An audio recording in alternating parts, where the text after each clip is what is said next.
أعوذ بالله السميع العليم من الشيطان اللعين الرجيم بسم الله الرحمن الرحيم إن الله يحب التوابين ويحب المتطهرين صدق الله مولانا العظيم وصدق رسوله النبي الكريم۔ نہایت ہی واجب الاحترام بزرگوں، دوستوں، عزیز ساتھیوں، ماہ شعبان المعظم کی یہ عظیم بابرکت اور باسعادت ساعتیں ہیں۔ اللہ رب العزت کے محبوب اس مہینے میں کثرت سے روزے رکھتے، ذکر و اذکار کرتے، عبادات کو بڑھا لیتے تھے۔ اسی اعتبار سے آج ہم جو موضوع لے کر بیٹھے ہیں وہ موضوع ہے توبہ اور استغفار کا۔ رسول کائنات کا کیونکہ معمول تھا کثرت سے اپنے دیگر مہینوں اور ایام سے پڑھ کر اس مہینے میں عبادات کا معمول بھی ہوتا، توبہ و استغفار کا معمول ہوتا، اور اللہ سے مغفرت و بخشش کے حصول کا معمول ہوتا تھا۔ اللہ رب العزت نے قرآن کریم میں کئی مقامات پر توبہ کے حوالے سے ذکر فرمایا ہے، اور توبہ کرنے والوں پر جو انعامات اور احسانات اور لطف و کرم فرمایا اس کا بھی ذکر کیا، اور اپنے گناہوں اور اپنی برائیوں پر مصر رہنے والے، بضد رہنے والوں کو اللہ رب العزت نے جو عذاب اور جو وعیدیں سنائیں اس کا بھی ذکر قرآن کریم میں موجود ہے۔ ہم توبہ کرنے والے اور اللہ رب العزت کس طرح لوگوں کو توبہ کی دعوت دیتا ہے، کس طرح پیار سے، محبت سے اور اپنائیت کے ساتھ انہیں اپنی طرف بلاتا ہے، اور کس طرح پھر وہ بندے پر اپنے لطف و کرم کی بارشیں برساتا ہے، قرآن کی آیات کی روشنی میں ہم آج اس وقت میں یہ جاننے کی کوشش کریں گے۔ اللہ رب العزت نے فرمایا، بہت آسان سی بات، سورہ بقرہ میں ان اللہ یحب التوابین، اللہ رب العزت توبہ کرنے والوں سے محبت کرتا ہے۔ تو توبہ کون کرتا ہے؟ گناہگار کرتا ہے۔ کوئی بھی گناہگار جب توبہ کرتا ہے اور توبہ کثرت سے کرتا ہے اور اللہ رب العزت کی بارگاہ میں رو رو کر اپنے گناہوں کی معافی مانگتا ہے، اللہ کی طرف لوٹتا ہے، تو اللہ رب العزت فرماتا ہے میں پھر اس سے محبت کرنے لگ جاتا ہوں۔ ان اللہ یحب التوابین، جو جتنا کثرت سے توبہ کرتا ہے، اپنے گناہوں پہ نادم ہوتا ہے اور شرمندگی محسوس کرتے ہوئے رو کر میری بارگاہ میں معافی طلب کرتا ہے، مجھے اتنی ہی کثرت کے ساتھ اس سے محبت ہو جاتی ہے، میں اس سے پیار کرتا ہوں۔ اور پھر یہ دیکھیے ساتھ فرمایا وَيُحِبُّ الْمُتَطَهِّرِينَ، اور میں پاکیزہ لوگوں کو، پاکیزگی اختیار کرنے والوں کو پسند کرتا ہوں۔ اب یہ دیکھنے میں دو الگ جملے ہیں کہ اللہ رب العزت توبہ کرنے والوں سے محبت کرتا ہے یا پسند کرتا ہے، اور اللہ تعالیٰ پاک رہنے والوں کو پسند کرتا ہے۔ اب یہ دیکھنے میں دو الگ چیزیں ہیں، مگر حقیقت میں ایک ہی چیز ہے، اور اشارہ اس طرف ہے واضح کہ جو بندہ توبہ کر لیتا ہے اور اللہ کی طرف رجوع کر لیتا ہے، اللہ رب العزت اس کے ظاہر کو بھی پاک کر دیتا ہے، اس کے باطن کو بھی پاکیزگی عطا فرماتا ہے۔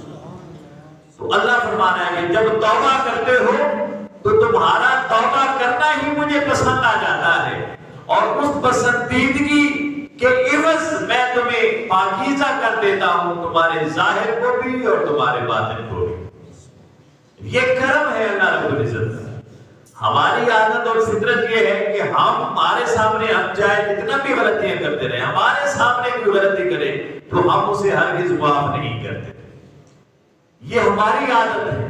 مگر اللہ کی عادت یہ ہے کہ کوئی کتنا بڑا گناہگار کیوں نہ ہو، جب وہ اس کی بارگاہ میں شرمندہ ہو کر آ جاتا ہے وہ اسے معاف کر دیتا ہے۔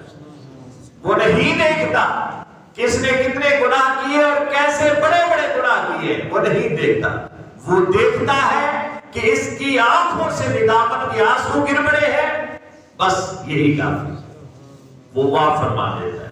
اب دیکھیے اللہ رب العزت فرماتا ہے والذین عملوا السیئات، وہ لوگ جو گناہ کرتے ہیں، گناہگار ہوتے ہیں، برائیاں کرتے ہیں، گناہ کرتے ہیں، ثم تابوا من بعدھا، مگر پھر انہیں احساس ہو جاتا ہے اور وہ توبہ کر لیتے ہیں، کیا گناہ کیا اور پھر احساس ہوا گناہ کا، تو ثم تابوا، پھر توبہ کر لی، وآمنوا، اور پھر مان گئے میری بات کو، ایمان لے آئے، ان ربک من بعدھا لغفور رحیم، تو اللہ رب العزت کی پھر شان یہ ہے کہ جب آدمی توبہ کر لیتا ہے تو پھر وہ اسے بخش بھی دیتا ہے، اسے رحمتیں بھی عطا کر دیتا ہے، یہ اللہ کی شان ہے۔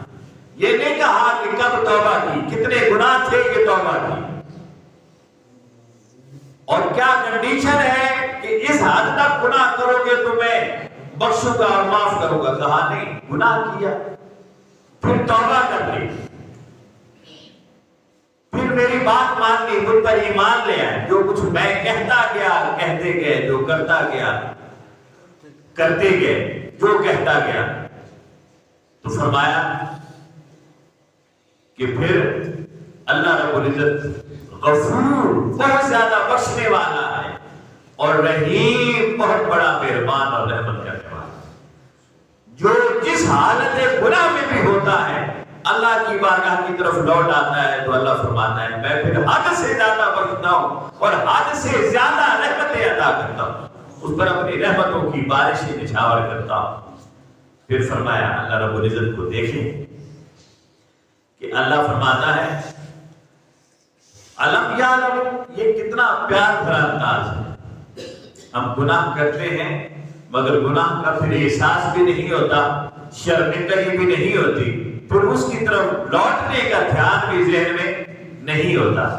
اللہ رب العزت فرما رہا ہے نادان، اے میرے گناہگار بندے، تو گناہ کرتا ہے، گناہوں میں حد سے بڑھ جاتا ہے، پھر تیرے اندر یہ خیال آتا ہے کہ میں تو اتنے گناہ کر چکا ہوں کہ اب لوٹ کر جانے کی کوئی صورت ہی باقی نہیں رہی، تو اللہ رب العزت فرماتے ہیں علم یعلم، محبوب یہ نہیں جانتے اس بات کو، ان اللہ ہوا یقبل التوبہ عن عبادہ، وہ تو اپنے بندے کے لیے ہر وقت منتظر رہتا ہے کہ وہ کب لوٹ کر اس کی بارگاہ میں آئے، وہ تو ہر وقت منتظر رہتا ہے، یعنی بندہ اب مایوس ہے کہ اتنے گناہ ہو گئے، اب کہاں اس نے معاف کرنا ہے، اللہ رب العزت فرماتا ہے کیوں، اسے پتہ نہیں، اسے پتہ نہیں کہ جب یہ لوٹ کر آئے گا، جب بھی لوٹ کر آئے گا، جس کیفیت کے گناہ میں بھی لوٹ کر آئے گا، مجھ سے معافی مانگے گا، میں اس کی توبہ قبول کر لوں گا، میں اس کی توبہ قبول کر لوں گا۔ اور پھر فرمایا اب اس کے بعد دیکھیں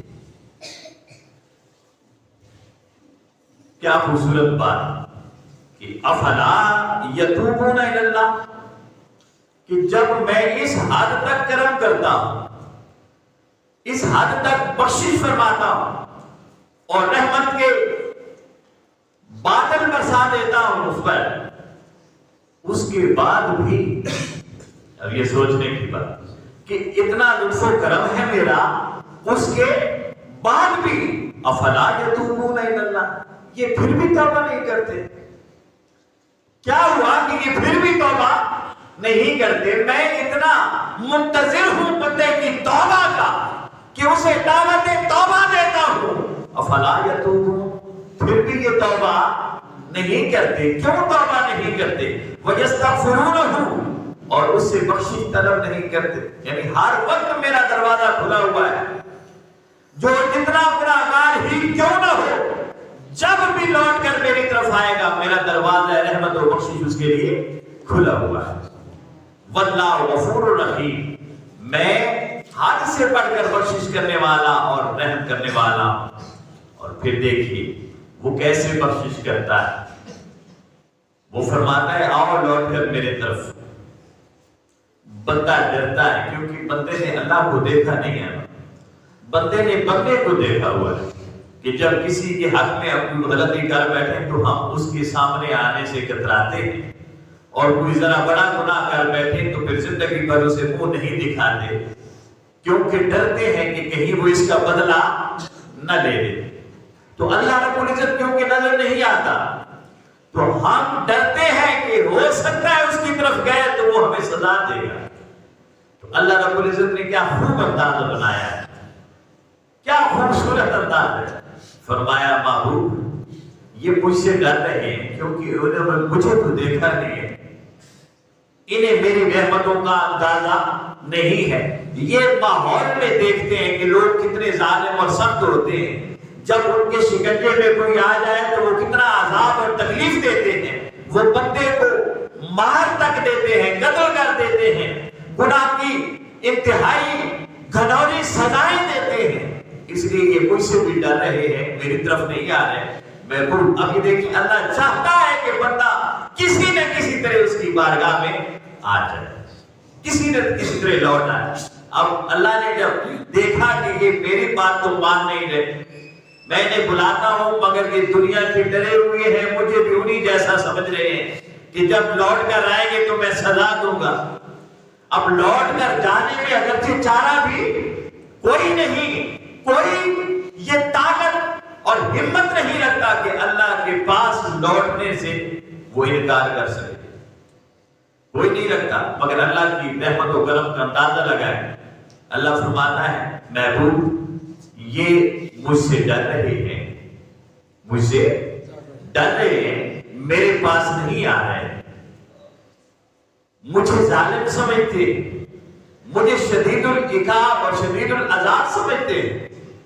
محبوب کل آپ فرما دیں، محبوب آپ میری بات نہیں مان رہے، تو سراپا رحمت ہے، میں نے تجھے سراپا رحمت بنا کر بھیجا ہے، تو ان سے کہہ، ان سے اب بات بتا۔ اللہ رب العزت اپنی بات اور اپنی نرمی، اپنی محبت، اپنی رحمت کی طرف مائل کرنے کے لیے اپنے محبوب کو آگے کر رہا ہے کہ مجھ سے تو ڈرتے ہو، میرے عذاب سے ڈرتے ہو، یہ دیکھو میں نے من موہنا محبوب تمہیں دیا ہے، یہ کتنا پیار کرنے والا ہے، یہ کتنی رحمتیں برسانے والا ہے، اس لیے اس کی بات تو سنو یہ کیا کہتا ہے، یہ کیا کہتا ہے۔ فرمایا کل محبوب آپ فرما دیں، محبوب آپ فرما دیں یا عبادی، اے میرے بندو، اے میرے بندو، یہ میرا بندہ ہو کر تو میرے پاس نہیں آتے، تیرے غلام ہو کر تو میرے پاس آئیں گے نا۔ عبد کا معنی بندہ ہوتا ہے اور عبد کا معنی غلام بھی ہوتا ہے۔ اسی آیت کو اگر اللہ کی طرف منسوخ کرے تو بندہ ہو گیا، محبوب کی طرف منسوخ کرے تو غلام ہو گیا۔ اللہ رب العزت کا انداز لطف و کرم دیکھیں، انداز رحمت دیکھیں، انداز عنایت و شفقت دیکھیں۔ فرمایا کل محبوب آپ فرما دیں، میٹھے میٹھے لب کھولیں، آپ فرما دیں یا عبادی، اے میرے بندو، میری طرف سے پیغام دے کہ اے میرے بندو، یا انہیں کہہ دیں اے میرے غلاموں، اپنی طرف سے کہہ دو اے میرے غلاموں، الذین اسرفوا علی انفسہم، وہ لوگوں، وہ بندوں، وہ گناہگاروں جو اپنی جانوں پر ظلم کر بیٹھے ہیں، گناہ کر بیٹھے ہیں، کیونکہ گناہ ایک بہت بڑا ظلم ہے۔ اللہ کو کبھی عذاب نہیں دیتا، یہ گناہ خود ایک عذاب ہوتا ہے، یہ خود ایک ظلم ہوتا ہے، کہ گناہ ظلم ہے، کیونکہ ظلمت تاریکی کو کرتے ہیں، یعنی انسان جب گناہ کرتا ہے، حدیث میں آپ نے سنا ہوا ہے علماء سے کہ اس کے دل پر ایک سیاہ داغ بن جاتا ہے، کیونکہ یہ ظلمت ہے، یہ تاریکی ہے، یہ دل کو تاریک کرتا چلا جاتا ہے، اسے سیاہ کرتا چلا جاتا ہے رات کی طرح۔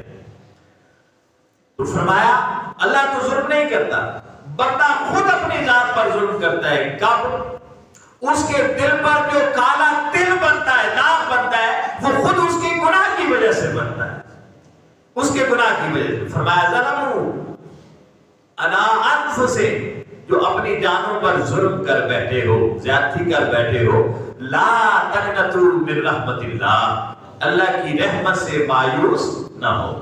اب یہ بات کون کر رہا ہے؟ مصطفیٰ کر رہے ہیں، اللہ کا محبوب کر رہا ہے۔ اللہ کی طرف جانے سے کترا رہے ہیں، ڈر رہے ہیں، ہچکچا رہے ہیں کہ خدا جانے خدا ہمارے ساتھ کیا سلوک کرے۔ تو اللہ نے فرمایا محبوب تو کہہ دے اے میرے غلاموں جو اپنی جانوں پر ظلم کر بیٹھے ہو، اللہ کی رحمت سے مایوس نہ ہو، میں جو ہوں تمہیں رب سے بخشوانے والا، میں جو ہوں، میں سفارش کر دوں گا، میں جو ہوں رب سے بخشوانے والا۔ لا تقنطوا من رحمت اللہ۔ اب میں جب مصطفیٰ درمیان میں آ گئے تو اللہ فرماتا ہے ان اللہ یغفر الذنوب جميعا۔ جب درمیان میں مصطفیٰ کی ذات آ گئی، بندے، اللہ نے بندے کے گناہوں کی طرف نہیں دیکھا، مصطفیٰ کی شان رحمت کی طرف دیکھا ہے، اور اللہ کی رحمت موج میں آئی ہے اور فرمایا ہے کہ میں نے تیرے ایک دو نہیں، تیرے سارے گناہ بخشے، تیرے سارے گناہ بخشے۔ اللہ سارے گناہوں کو بخش دیتا ہے مصطفیٰ کے بہانے سے، مصطفیٰ کے بہانے سے۔ یہ ہے اللہ رب العزت۔ اب یہاں ساری آیتوں میں کیا بات سمجھ آئی کہ اللہ چاہتا ہے کہ ہم اس کی طرف لوٹ کر چلے جائیں۔ اللہ یہ چاہتا ہے کہ ہم اس کی طرف پلٹ آئیں، اس کے دامن رحمت سے لپٹ جائیں، اس کے سینے قدرت، اس کے سینے رحمت سے لپٹ جائیں۔ وہ یہ چاہتا ہے، وہ یہ چاہتا ہے میرا بندہ مجھ سے دور نہ ہو، کیونکہ دراصل دوری ہی تو گناہ ہے، دوری ہی تو گناہ ہے۔ وہ جس بھی انداز میں ہے کہ جو اللہ سے دور ہو وہ گناہ ہے، جو اللہ کے نزدیک لے جائے وہ نیکی کہلاتی ہے، کیونکہ اللہ کے قریب جانا۔ اب کوئی ایسا عمل کر دینا، کوئی ایسی بات کر دینا جو اللہ سے دور کر دے، اللہ کہتا ہے یہی تو گناہ ہے، میں نے تجھے اپنے لیے بنایا ہے، تو کہاں کہیں اور پھرتا ہے، یہی تو گناہ، میں نے تجھے اپنے جلوہ قدرت کی لذتیں عطا کرنی ہے اور تو دنیا میں لذتیں ڈھونڈتا پھرتا ہے، یہی تو گناہ ہے، یہی تو۔ کیونکہ اللہ رب العزت نے زُيِّنَ لِلنَّاسِ حُبُّ الشَّهَوَاتِ مِنَ النِّسَاءِ وَالْبَنِينَ وَالْقَنَاطِيرِ الْمُقَنطَرَةِ مِنَ الذَّهَبِ وَالْفِضَّةِ وَالْخَيْلِ الْمُسَوَّمَةِ۔ اللہ رب العزت فرماتا ہے میں نے ادھر بھی لذتیں رکھ دی ہیں، اپنا شوق دیدار بھی عطا کر دیا ہے، اب دیکھتا یہ ہوں تم میرے حسن کے جلووں کی خیرات مانتا ہے یا دنیا کی لذتوں میں گم ہو جاتا ہے۔ جو شخص اللہ رب العزت کی طرف مائل ہو جاتا ہے، اللہ کے حسن کے جلووں کی خیرات کا خیراتی بن جاتا ہے، مقتا بن جاتا ہے، وہ اللہ کا قرب پا لیتا ہے۔ اور اللہ کہتا ہے جو مجھ سے دور ہو جاتا ہے یہی تو ظلم کیا اس نے اپنی جان پر۔ میں ادھر بلاتا ہوں وہ ادھر جاتا ہے، میں اسے اپنی طرف بلاتا ہوں وہ دنیا کی طرف مائل ہوتا ہے، میں اپنے حسن کی طرف دعوت دیتا ہوں وہ دنیاوی حسن میں کھو جاتا ہے، میں اسے اپنے لطف و کرم کی طرف دعوت دیتا ہوں، جو میرے پاس رزق ہے، جو میرے پاس عالمین ہے وہ سارے اسی کے ہیں، میں اسے اپنی طرف بلاتا ہوں، وہ حرص کا مارا کسی اور طرف چل جاتا ہے، یہ تو ظلم ہے۔ تو اللہ رب العزت کے محبوب فرماتے ہیں کہ آ جاؤ اللہ کی رحمت سے مایوس نہ ہو، اللہ رب العزت تمہارے سارے گناہوں کو مٹا دے گا، انہ هو الغفور الرحیم، کیونکہ وہ بہت بخشنے والا اور بہت رحم کرنے والا ہے۔ اور پھر فرمایا اب یہ ایک خاص بات اسی آیت میں فرمایا من قبل ان یاتیکم العذاب ثم لا تنصرون، آ جاؤ جس وقت چاہے آ جاؤ جس وقت چاہو آ جاؤ۔ فرمایا موت سے پہلے، موت سے پہلے جب چاہو آ جاؤ، موت سے پہلے جب جاؤ۔ حدیث میں بھی ہے کہ جب نخرے سے سانس نکلنے لگے اور گلا آواز دینے لگ جائے